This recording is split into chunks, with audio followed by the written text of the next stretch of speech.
आइए जानते हैं भगत सिंह का जीवन और उनका विचारधारा। पहला, क्रांतिकारी सोच।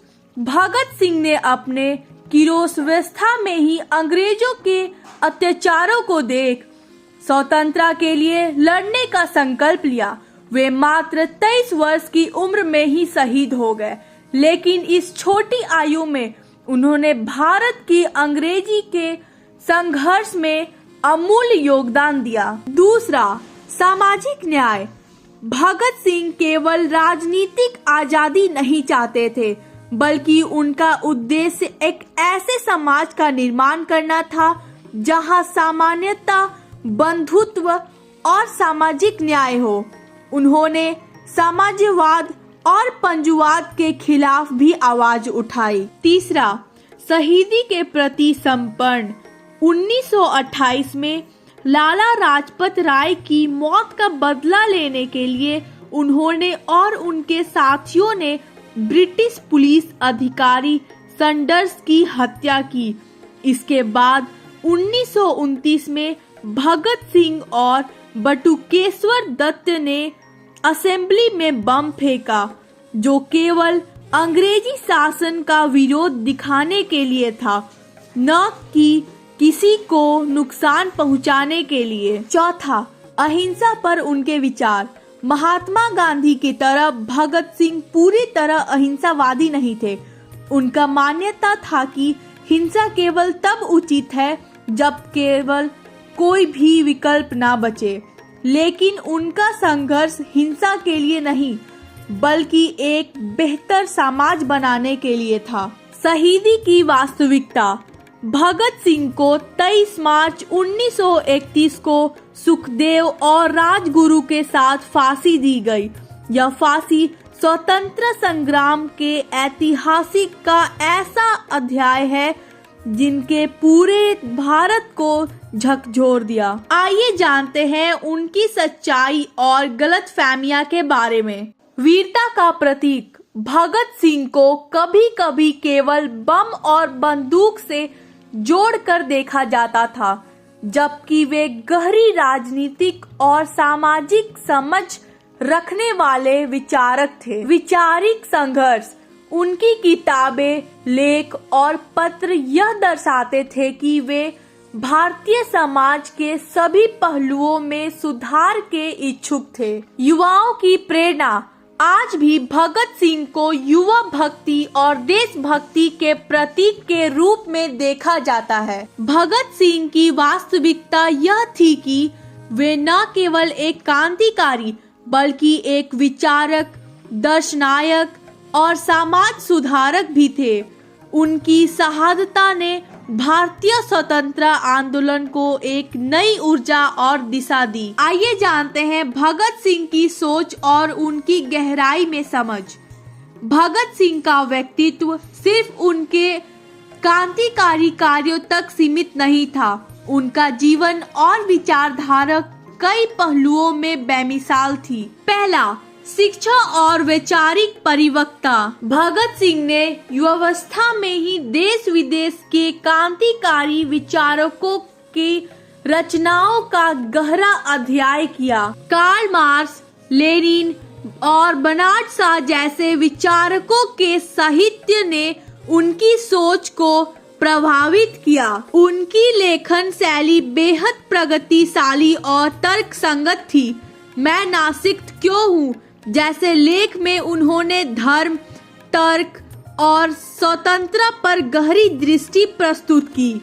उन्होंने स्पष्ट रूप से कहा कि धर्म और राजनीतिक उद्देश्यों के लिए उपयोग नहीं होना चाहिए। उनका विश्वास था कि आजादी के बाद का भारत केवल तभी सार्थक हो सकता है जब समाज में सामान्यता और शिक्षा का प्रसार होगा। तीसरा, फांसी के बाद की सच्चाई। 29 मार्च 1931 को फांसी की रात उन्होंने और उनके साथियों ने अंतिम समय तक धैर्य और आत्मविश्वास बनाए रखा। कहा जाता है कि फांसी से पहले उन्होंने जोर से कहा, इनकलाब जिंदाबाद। उनकी फांसी के बाद भारतीय जनता में ब्रिटिश शासन के प्रति आक्रोश और बढ़ गया। चौथा, उनके साथ हुए अन्याय। भगत सिंह और उनके साथियों के खिलाफ अंग्रेजी सरकार ने मनगढ़ंत आरोप लगाकर उन्हें सजा सुनाई। उनकी फांसी को गुप्त रूप से सुबह समय 7 बजे के बजाय रात को ही दिया गया ताकि जनता के विरोध से वह बच सके। पांचवा, भगत सिंह का सपना। उनका सपना केवल ब्रिटिश शासन से स्वतंत्रता तक सीमित नहीं था। वे एक ऐसे भारत की विकल्प करते थे जहां आर्थिक असमानता ना हो, शिक्षा सबके लिए सामान्य हो, महिलाओं को सामान्य अधिकार मिले और जाति धर्म के नाम पर कोई भी भेदभाव ना हो। उनकी विरासत। भगत सिंह के विचार और आदर्श आज भी युवाओं को प्रेरित करते हैं। शहीद-ए-आजम के नाम से प्रसिद्ध भगत सिंह को एक नायक के रूप में माना जाता है। उनकी विचारधारा भारत की वर्तमान समस्याओं जैसे भ्रष्टाचार, सांप्रदायिकता और असमानता के समाधान के लिए आज भी प्रासंगिक है। निष्कर्ष, भगत सिंह केवल एक क्रांतिकारी नहीं बल्कि एक समाज सुधारक, विचारक और एक ऐसे नेता थे जो भारत समाज को जड़ों से बदलना चाहते थे। उनकी जिंदगी और शहादत हमें न सिर्फ प्रेरणा देती है बल्कि यह सिखाती है कि असली आजादी केवल राजनीतिक स्वतंत्रता नहीं बल्कि सामाजिक और आर्थिक सामान्यता में निहित है। भगत सिंह के जीवन के कुछ अनछुए पहलू। भगत सिंह का व्यक्तित्व और उनकी सोच केवल उनकी वीरता तक सीमित नहीं थी। उनके जीवन और विचारों में कई ऐसी बात है जो आज भी लोग की गहराई से प्रेरित करती हैं। पहला, भगत सिंह और उनका परिवार। भगत सिंह का परिवार शुरुआत से ही क्रांतिकारी गतिविधियों से जुड़ा था। उनके पिता किशन सिंह और चाचा अजीत सिंह भी स्वतंत्रता संग्राम से सक्रिय थे। परिवार के इस माहौल ने भगत सिंह को बचपन से ही अंग्रेजों के खिलाफ खड़े होने की प्रेरणा दी। जालियांवाला बाग कांड 1919 ने उनके दिलो दिमाग पर गहरा असर डाला और उन्हें उनके क्रांतिकारी बनाने की राह पर चलने के लिए प्रेरित किया। दूसरा, भगत सिंह की कलम की ताकत। भगत सिंह केवल हथियारों और बम के सहारे नहीं बल्कि अपने विचारों के माध्यम से भी क्रांति लाना चाहते थे। उन्होंने कई लेख लिखे जिनमें युवा का आहन, मैं न्यायिक क्यों हूँ और इनकलाब जिंदाबाद जैसे लेख बेहद प्रसिद्ध हैं। इनका मानना था कि कलम और विचार बंदूक से भी ज्यादा शक्तिशाली हो सकते हैं। तीसरा, नास्तिकता और उनका तर्कपूर्ण दृष्टिकोण। भगत सिंह धर्म को निजी मामला मानते थे।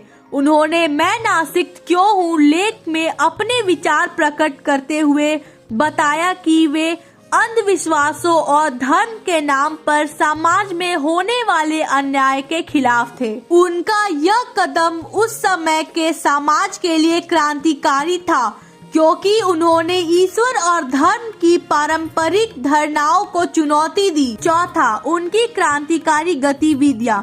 भगत सिंह ने HSRA मतलब हिंदुस्तान सोशलिस्ट रिपब्लिकन एसोसिएशन का हिस्सा बनकर संगठन तरीके से अंग्रेजी हुकूमत के खिलाफ लड़ाई शुरू की।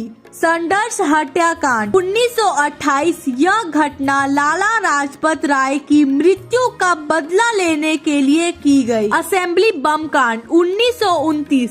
उन्होंने और बटुकेश्वर दत्त ने दिल्ली असेंबली में बम फेंका जिनका उद्देश्य किसी को नुकसान पहुंचाना नहीं बल्कि जनता को जागरूक करना था। उन्होंने कोर्ट में यह बयान दिया कि बहरों को सुनने के लिए धमाके की जरूरत होती है। पांचवा, भगत सिंह का अंतिम समय। फांसी से पहले भगत सिंह जेल में लेनिन की किताब पढ़ रहे थे। वे अपने साथियों के साथ मस्ती और बहादुरी से आखिरी वक्त तक खड़े रहे। उनका कहना था, आप मुझे मार सकते हैं लेकिन मेरे सोच को नहीं। छठा, महात्मा गांधी और भगत सिंह के बीच मतभेद।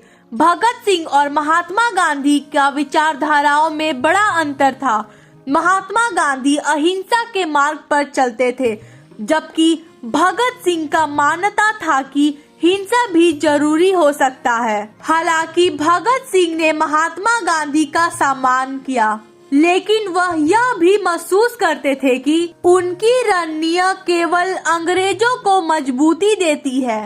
भगत सिंह की वास्तविकता यह है कि वे केवल एक शहीद नहीं बल्कि एक विचारधारा है जो हमें न केवल अपने देश के प्रति कर्तव्य बल्कि अपने समाज और मान का प्रगति देते हैं। निष्कर्ष, भगत सिंह का स्थानीय प्रभाव।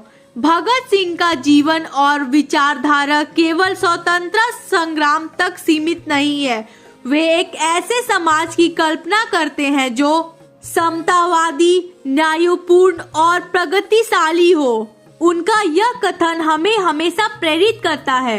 जिंदा रहने की ख्वाहिश मुझ में भी है, लेकिन मैं इस शर्त पर जिंदा रहना चाहता हूँ कि मैं स्वतंत्र हूँ। अगर आप सभी को यह वीडियो अच्छा लगा हो और आप सभी को भगत सिंह के बारे में कई सारी जानकारी जानने को मिली हो तो प्लीज लाइक कर देना, सब्सक्राइब कर देना और कमेंट में जरूर बताना कि आप सभी को यह वीडियो कैसा लगा और आप सभी को दूसरा वीडियो किन फ्रीडम फाइटर के बारे में जानना है।